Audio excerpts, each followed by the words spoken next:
Have Ricky yet. Hey, what's up, TFWR? I'm here. Most of you in the Florida community, obviously, you know who JD Robbins is. He is the club coach over at UCF. Yes, that's correct. There is wrestling at UCF. He's been involved in USA Wrestling. Now, correct me if I mess any of this up, JD. He's been involved in USA Wrestling his whole entire career. He's been a high school coach at that level. He brought the Jets, I believe they're called, to Florida and started a big club there. He's won a couple junior championships. And then if I read right, you had a son that was pretty damn good as well in the state of Florida. Yeah, I had two sons. Both did pretty well. Yeah, I think I'm dad. I'm probably over proud, but yeah, I think they did well. Awesome. Well, welcome, man. Welcome to the show. What obviously going through this pandemic has had to affect your club over there. Talk about what you guys have been doing, what's been going on. Yeah, it has affected us. It's had everybody. I also sit on the USA National Coaches Council. So we do Zoom about once a week and trying to come up with different things. And there's some stuff out now, and I'll gladly send it to you through the United States Olympic Committee, where the individual sites like a regional training center or a private club can actually come up. They can actually come up and start wrestling already, but they kind of snuck it out and didn't advertise it. Because if you go through and look, and I'll gladly send you all the pieces that I've gotten on the council. Please. You can go in, but you got to be you got to finish stage 3 before you can actually participate. Now, what is stage 3? Let me just jump to that. That is quarantining your guys for 14 days, doing a test before, and then at the end of the 14 days, testing again. If that comes out negative, then you're able to go on and wrestle.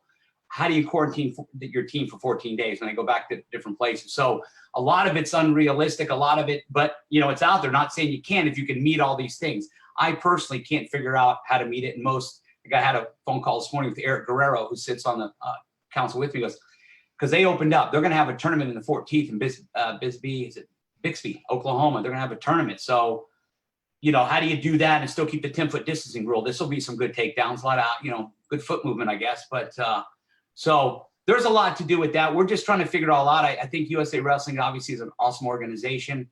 And I think they want to start at the club level and get the clubs going again, and then start with the local state tournaments, then work up to the national stuff. We've kind of put stuff on hold.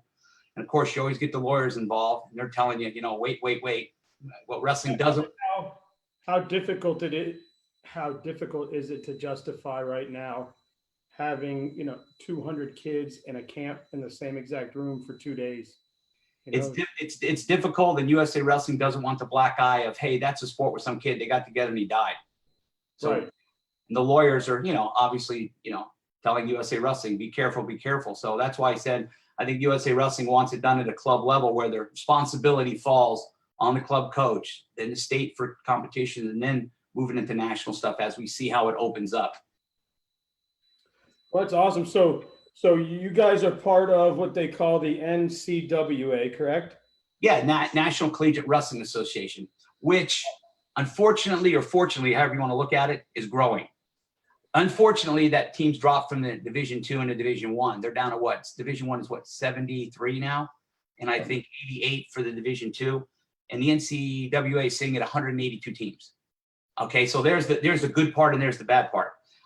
We continue to try to at least keep wrestling in the colleges even when they drop them. And you and I talked earlier before we were going live, but it's all about dollars and cents. Wrestling is considered it doesn't make any money. It's non-revenue sport. And so for a college to add it and take the risk, especially with Title IX, whatever you add to the men's program, you got to add to the females program. So there's money. UCF's 41 over proportionality, I think right now. It was a year ago with women. So we would have to add that many more. We'd have to fund 41 spots to be even, and then how many kids we had on the wrestling team. So it's tough. And believe me, I've gone to the mat a couple times with administration trying to see what we can do to bring a Division I program down in here. But it's just not something that chancellors want to tackle since there's no money involved, and UCF, isn't hurting for students to go there. What if you brought? There's one of the largest growing sport in the country is women's wrestling right now. So absolutely. What if you got to a point where you could bring that to them, where you can actually field a full women's and men's team? Well, yeah, that's the shtick behind it. You're absolutely right, Daniel. Absolutely. The girls would have to come, and they'd have to come first, and pave the way. And that would help with the Title IX as well. And it also helps with funding because it's a sport that's got men and women. So the funding works better. We've approached that angle as well. Again, it's just, it's a lot of millions of dollars. It's not one or two or three or four. It's a lot of millions of dollars to fund the program. And they kind of want you to self-fund it. And it's tough to self-fund yourself at the Division I level. And then you got to self-fund through the NCAAs in the conference on how many scholarships. So it's not that we haven't tried. It's not that we brought some heavy hitters in and some attorneys to try to do it. It's just there's not a lot of motivation for them to do it since it's a non-revenue sport and all the headaches that come with a sport that doesn't make money.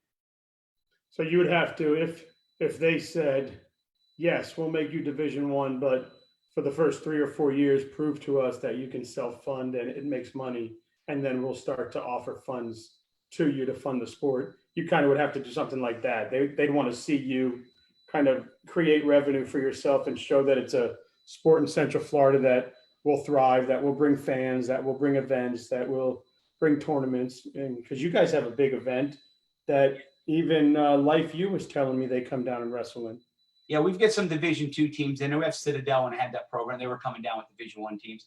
But let me jump back to your question. Yeah, absolutely. That would be the way. In fact, the NCAA puts you on a 3-year probation period anyway. So that would be the 3 years of school to be looking at you to 2 years of probation, 1 year of you can kind of compete now if everything worked out to 2 years and you met all the requirements of the NCAAs. So you'd have that probation period already set in by the NCAA. And I would assume if UCF were to take that on, that's something they'd want to do to that probation. Make sure you sustain what you're doing. And it's not, and it's what they want to represent, University of Central Florida. That's awesome. We'll talk a little bit about what a wrestling club at the college level is, what it looks like. How do you have to be and I'm asking these questions, I may know the answer, but okay. Do you have to be a college student at UCF to be on the club team? Or what goes into an NCWA club like you have? I believe Liberty has one, right? And our local state schools have them. Yeah, Liberty's probably got the best example of an NCWA program too. That's Jesse Castro. They were Division I program. They got dropped. But what they did, Liberty, is they kept him on salary. They paid for travel for the team. They kept him in tournaments. They paid for equipment in the room they had. They just stopped with the scholarships. So, and there's different variations in the NCWA. Some colleges give a little bit, some give none. UCF gives nothing. We go through the student body, and we do fundraising, and they do matching funds to help us through student government. Okay, so that's where we get a little kickback there. We raise about $45,000 that way. And that helps pay for the trips, because as you learned last week from talking to the UF coach, that we go to open tournaments. We go to Division I, we'll go to Division II NAIAs. We'll take kids all over the place to get in that competition before we go into the SEC and club competition through the NCWA. So yeah, and I had no idea before talking to him. He said that the biggest difference or the biggest struggle that you guys have is just you can't really require things. So it's tough to keep a kid in the room.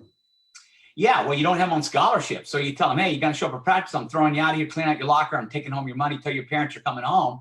You can't do that at this level because no one's getting a dime. A lot of them are having to hold down jobs and work. But the advantage of it is if you're one of our top kids in California Florida coming out of the chute, you absolutely want to go to a good school and try to go to Division I, Division II, and go out there and wrestle NAI. That's a great thing. But if you're this guy's going to offer you 20% scholarship, and when you leave the state, you face right away $18,000 to $22,000 just in out-of-state fees. Then you got books, tuition in school, so you're looking at $30-some thousand. Okay, he gives you 20%. You're still paying $26,000 to go to school. My math was probably all wrong on that. Where you can stay home and go to UCF for $9,000. Now, what does that mean? Well, if it was me and I had a bubble kid, and I'll call him a bubble kid that could maybe wrestle at that level, and I don't know, I'd have him go to UCF and sign up.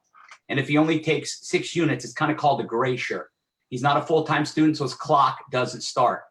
So he can go in and wrestle a whole year for UCF and get to all those open tournaments and let coaches see him. And I got a good example for that when I'm done with the story. and get recruited that way, because maybe he didn't come from a powerhouse high school program that got out and went to the better terms. They didn't leave the state. They weren't in the top program, and he didn't do quite as well as he could have. You know, he's in Division I, and nobody looked at him when he won a state title when they should have. So, you know, and I'll give you an example of that, because people think, oh, wow, because if I had a kid named Santiago Martinez from down south, okay, came in, lived down south, he actually moved in with me. I took him in here and moved into the Gladiator House. That's what we call it here. It's a Gladiator House. That's where I'm at. My office is here. And he wrestled for UCF, and he won a national title. He did great. And we went to open tournament, and Lehigh was there, and he beat the Lehigh kid. So he beat the Lehigh kid. So what did they do? The next year they turned around and gave him a scholarship, full scholarship. He had 1 year left. Okay. And he wrestled for Lehigh. He was an NCAA qualifier. So, you know, he got picked up by Lehigh, and he graduated from Lehigh with his master's degree, and graduated from UCF. And then he went on, he came back, and we trained, and he made the Colombian world team because he had dual citizenship. He was a kid from down south. Yeah, and that was going to be one of my questions is, I got to imagine there's kids that just, maybe they're not ready yet. Maybe they need a year off, or maybe they're not quite ready to get into that college level yet. Right. Looking at them, so they can come in and take a couple classes, like you said, and still get their opportunity. And not only that, Daniel, that's why I danced around that little gray shirt rule. And anything I mentioned, by the way, the NCAA would have to always approve, because they change like night and day. But you come in and take less than a full load, and you can still wrestle UCF, and it doesn't count against your eligibility. You still have 4 years plus a redshirt year. This is considered a gray shirt, where you're in school, but you didn't start your clock yet because you're not full time. So you have ability to come in and wrestle a whole year in college, see if you like it or not, maybe get picked up by somebody else, and then make your decision, and you still have all your eligibility ready to go. That's a nice little caveat. So if I'm somebody that is kind of on the fence like that, and I decide I want to come to UCF and do that, what does a season look like for me? You got to take 6 units, which isn't a full-time load, because you went 9, your clock starts. So you take 6, and you go in. We go to 3 NIA tournaments. We only go to 2 club tournaments. We did go to Division I tournament. We're looking at doing that. We go out to Las Vegas to the Division III national duels, and we go out and get 9 matches with the top teams in Division II and Division III out there in Las Vegas. Wartburg College and those different schools out there. We go get some extremely good competition out there. And so they get a whole bunch of competition. Then you come into your SEC conference championship, you qualify from that. Everybody gets to go to that. Everybody gets to go compete. So you're not sitting the bench. If you're there, you're going to wrestle, which is nice. Not like a regular NCAA program. So we take everybody to the conference tournament. And then out of there, you can take 2 per weight class to the national tournament, which there's 180 plus teams right now in the NCWA. So the brackets are big. It's a 3.5-day event. It's been held in Texas. I actually held it here 1 year out at the Osceola Heritage Center out there, in conjunction with the FAWA Kids State Championship. So we had the elevated mat. So they're going to get plenty of wrestling. They're going to get plenty of publicity if they're doing well. A lot of eyes are going to be on them. And talk. I mean, when you go to one of your NCWA tournaments, how many recruiters do you see out there? Not a lot at the NCAA, not at the NCWA tournaments. I see more at the open tournaments, the Division II, the NIA, Division I tournaments. They're there, and they're looking at club kids all the time, because they know it's tough to get out. You get overlooked, especially if that kid like you're talking about that's right on the bubble a little bit. But you're going to get 40 matches. Clay Perry was a national champ for it this year. Okay, you don't know much about him. He came out of St. Cloud area. He actually was a little jet when he was growing up, but the commute was too far for him. And he went undefeated, got 40 matches, and he beat some guys that were, top kids that I think would have done well in their NCAA tournament. They didn't have it, unfortunately. Right. Newberry College and that did well. He went up and beat their starter up there. So, they'll get 40 matches. What's that? What year is he in? He's done. That was it. It was his senior year. And so, but that's, he wrestled the entire time there. So he got a nice career, got to wrestle, where otherwise, if he stayed back, he didn't get the scholarships he needed. I mean, this kid needed all the money, not some of the money. So he was going to get enough to go out and go to another school, or he's going to have to stay home and go and, here and just wrestle. And that's what it did. It afforded him the opportunity to still wrestle and stay in Florida. And be close to family, right? Yeah, absolutely. Yeah, it's real close. Well, yeah, because that's what I was saying. I mean, if you're a kid that grew up in Florida, your parents probably did the Florida prepay program, Yeah, and yeah, so UCF is a public school, and you can go there for pennies on the dollar, and absolutely. it's become the, what is it, the second largest school in the country now. Well, it's the first largest if you count all the auxiliary campuses, but on campus it's second or third, just on the one campus. But we have down, you know, we got 4 or 5 auxiliary campuses around the state and out of the state. So you add all that up, we're number one number wise. But on one campus, I still think Ohio State. They didn't become Division I till probably 98. Yeah, right. Exactly. Exactly, Daniel. That's exactly correct. So they've grown, man. It's booming. And I tried to ride that train in there to squeeze wrestling in, but to no avail. But I'll keep trying. That's what wrestlers do. We keep after it till we get it. I mean, as much as wrestling is growing in the state and you're seeing all these NAIA programs come up, sooner or later, something's got to give. Absolutely. You hope. I know I'm keeping hope up for it, and I'll keep plugging away. I may be dead in my grave when we're talking about this, but somehow, some way, that'll be a great thing for the great state of Florida in wrestling. So your sons, they wrestled here in Florida? Yeah, Jason was a 4-time state champ. He was won all 4 years. He was 219-0 or something like that. He did real good. Jesse, where'd he go off to? He went to ASU, Arizona State. He went to Arizona State out there. I'm sorry. He done? He's done. He's old. He's like an old kid now. I don't want to tell you how old he is. You know how old I am. He's 34. So. Nice. So he went up to ASU. Yeah. My other one. Yeah, he loved ASU. My other one was JD Robbins. Jesse won a state title as an 8th grader, and then took a bunch of thirds and won another state title. And he actually went off to Arizona State. But his senior years, when Arizona State had the little dipsy doodle where they started to drop the program, and so he came back right when they dropped it. Jason was able to stay because they already had signed a scholarship, so he stayed and graduated. When Jesse came back here and went to UCF and just graduated, both of them then stopped wrestling, kind of tapered off, but they're still hanging around the club. Jesse's in California, but Jason's back now, and he's been working the club a little bit and doing some things. So it's good to have him home. So one positive thing from the coronavirus, I can say. Wow, 214-0. That's pretty insane, huh? Yeah, he did a good job. I'm dad, so I'm overly proud, obviously. But it was good. We were one of the kind of the first guys to have 8th graders wrestle. You know what I mean? He actually sent them to the bowl school to wrestle too, to the boarding school. That's when you were shunned upon for taking a kid in 8th grade, and the Grahalises and the Robbins and the Cozarts were taking our kids and saying, "Hey, let's wrestle in 8th grade." And it was like, "You can't do that. That's cheating." And, now it's like, well, that's the thing to do. Do it in 6th grade. So, which it is. It's great to get that exposure. So good for the parents. What grade is Baz Diaz in? I think he's 7th or 8th grade, and he won the whole thing this year, didn't he? He did. That's fantastic. That's just great opportunity for kids. And if they're able to compete at that level, they should afford that opportunity. So maybe we blazed a trail a little bit for everybody, help them out there a little bit, Yeah, you think they'll ever allow public schools in on the 7th and 8th grade thing?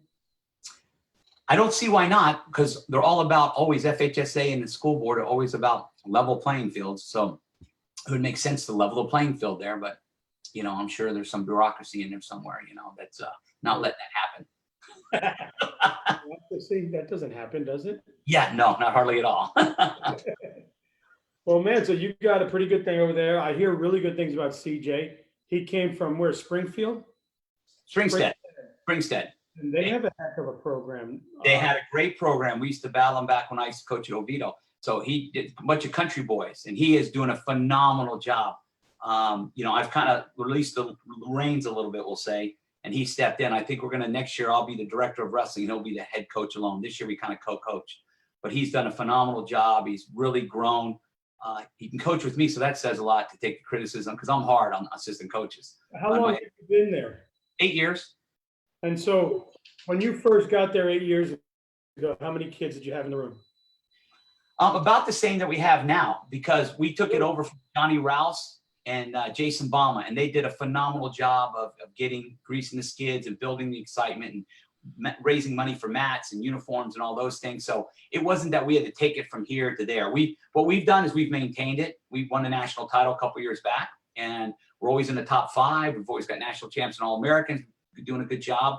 And we're getting kids through school with it too, and they're being able to wrestle. So I feel we're doing a great job. And CJ's now he's taken over the reins, and he's just young and ambitious and excited to be there. And those are all the things you want in a coach. And so I just think it's great that he's going to continue with the great tradition of UCF wrestling. That's awesome, man. And, like I said, my wife is an alum of there, and her sister. So we're here locally. So it's nice to see that there is wrestling going on out there. So kids that want to stay home, that are maybe on the bubble, as you say, and want to spend that first year doing that, man, what a better way. Yeah, and two, the reason I talked about the gray shirt year, Daniel, was because sometimes you go to school, and once your clock starts, you got to get an AA before you transfer. It become difficult, but not if you don't take a full load. You can actually come to wrestle a year, doesn't even count against anything, then apply for school, and your high school grades are still the grades you use to get into the school, which is easier than using college grades to transfer in. So hopefully they were okay. Yeah, right. If they're okay, you're good to go. Yeah. So I will tell you this, UCF's pretty picky now. You got to have good grades. The old days, it wasn't that much, but now you got to have some grades to get in UCF. It's tough. My dog's a cheerleader there, so it's tough to get in. So you ready for my 10 questions? I'm ready. Hit me up. All right. So you're down by 3 going into the third period.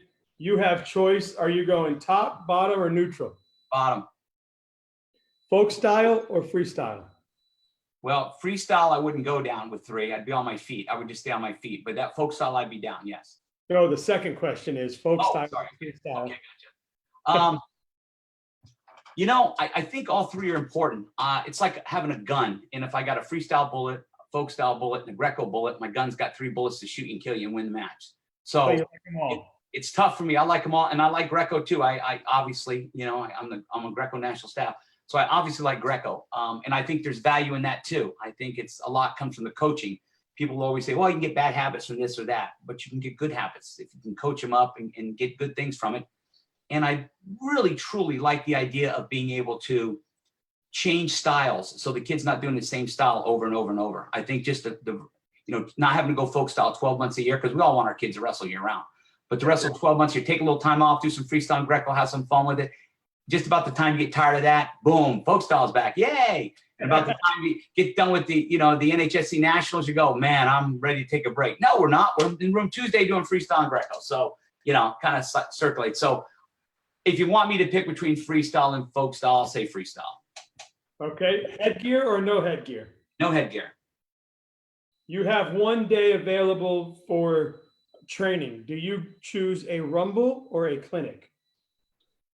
Modified both. I'll do live situational wrestling, and but drilling's important. But I will get a live going. So I'd have to probably just, if I had 1 day, and if where I wasn't with the kid, if it was the beginning of the year, middle of the year, end of the year, had something to do with it. But if I'm flipping a coin, probably go live.